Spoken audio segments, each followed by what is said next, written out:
Here everyone. আমাদের 31st নাইটটা কেমন ছিল চলুন আপনাদের দেখিয়ে নিয়ে আসি। Welcome back. বুঝতেই পারছেন পার্টির শুরুটাই হয়েছে আমার প্রিয় ননদিনীর আগমন দিয়ে। কেমন আছো? ভালো আছি। ভালো বলো সবাইকে, তোমাকে তো সবাই চিনি। পুরো 2 বছর পর আমি এবার 31স্টে ঢাকাতে ছিলাম। 31স্টের দিনই আমি মতলব থেকে ঢাকাতে ব্যাক করেছি। আর আনন্দের বিষয় সেটা হচ্ছে পুরো 6 বছর পরে মাসিমণি এবং মারিয়েলো এবছর আমাদের সাথে 31st নাইটে ঢাকাতেই ছিল। মাসিমণি দুবাই থেকে রাত 10টায় বাসায় ঢুকেছে। আমরা না আসা পর্যন্ত ওয়েট করছিলাম যে মাসি কখন আসবে, দেন আমরা পার্টি শুরু করব। তো আমরা ফার্স্টে আমাদের ডিনার কমপ্লিট করে ঠিক রাত 12টায় চলে যাই ছাদে।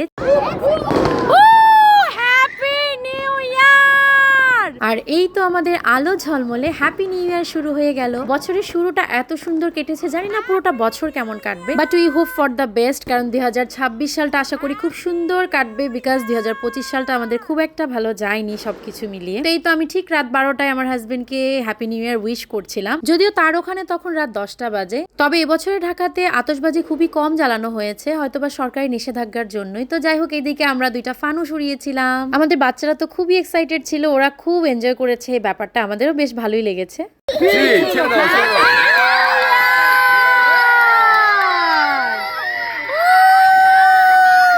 ফানুস উড়ানোর পরেই আমরা সব বাচ্চারা বড়রা মিলে তারাবাতি জ্বালাচ্ছিলাম। আসলে সবকিছু মিলিয়ে আমার কাছে মনে হয়েছে আমাদের 31st নাইটটা এবার দারুণ কেটেছে। আশা করি পুরো বছরটাও এরকম সুন্দরই কাটবে। আমি তো খুব এনজয় করেছি এবং এত নাচাগানা করেছি যে আমার গলা এখনো বসে আছে, কথা বলতেও কষ্ট হচ্ছে।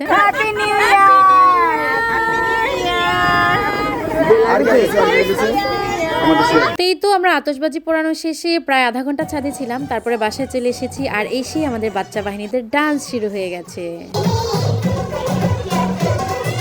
আর তারপরেই আমরা চলে যাই কেক কাটতে। মাসিমণি কেকটাকে খুব সুন্দর করে ঠিকঠাক করছিল, কারণ কেকটা একটু নষ্ট হয়ে গিয়েছিল নিয়ে আসার সময়। Happy new year. And here is my beloved family members. সবাই এত এনজয় করেছি আমরা, অনেক সুন্দর কেটেছে আমাদের 31st নাইট। সব বাচ্চারা মিলে একসাথে কেক কাটছিল, সবাই এত মজা করে কেক খাচ্ছিল।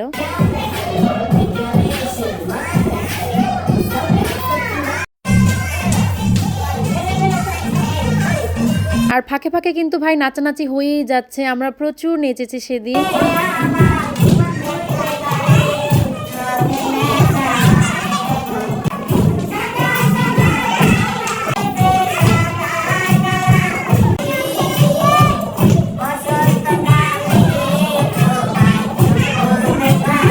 Happy new year. এই তো আমরা কিছুক্ষণ নাচানাচি করার পরে আমার হাজবেন্ডের ওখানে রাত 12টা বেজে গেছে। সে আমাকে বুর্জ খলিফার ফায়ারওয়ার্কস দেখাচ্ছিল, খুব সুন্দর লাইটিং হচ্ছিল বরাবরের মতোই। এইদিকে আমি আর আমার ননদিনী একটু প্রেম ভালোবাসা করছিলাম, সে হচ্ছে আমার বেস্টি। আর এইদিকে বড়রাও তাদের মতো করে খুব এনজয় করছিল। আমার পরিবারের এই ব্যাপারটাই সবচেয়ে বেশি ভালো লাগে।